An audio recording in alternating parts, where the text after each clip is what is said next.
The day heaven touched stone. The story of Solomon's temple.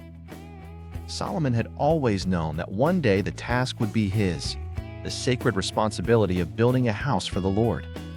When that day finally came, he rose to the challenge with wisdom and determination.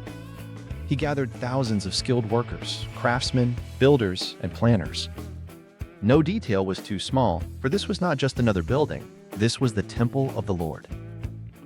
From Lebanon came majestic cedar trees, gifted by King Hiram, a trusted friend of Solomon's father, David.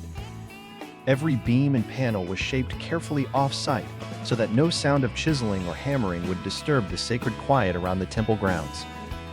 For 7 long years, the work continued until the temple rose in silent splendor. Inside, the walls glowed with the warm beauty of cedar, while the inner sanctuary, the most holy place, shimmered with pure gold. Even the tools and vessels used for worship gleamed like sunlight.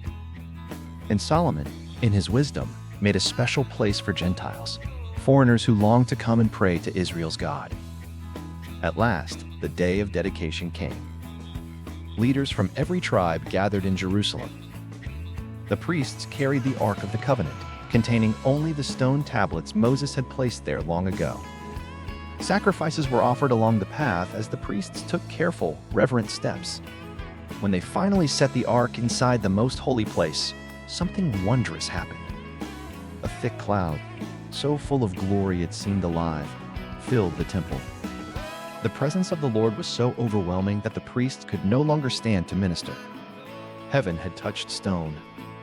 King Solomon stepped forward, lifted his hands to heaven, and thanked God.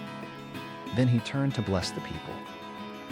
With solemnity and reverence, he offered a long prayer of dedication, asking God to hear his people whenever they confessed their sins, pleaded for mercy, or cried out for help. And he prayed too for Gentiles who would come seeking the God of Israel. The entire nation joined in worship. For 14 days they celebrated, sacrificed, feasted, and rejoiced. When everything finally came to an end, the people returned to their homes with hearts overflowing with joy. Later, God appeared to Solomon again. "I have heard your prayer," he said. "I have chosen this house for my name. If you walk with me as your father David did, I will establish your kingdom forever. But if you and your descendants turn away and worship other gods, I will depart from this house, and it will become a disgrace."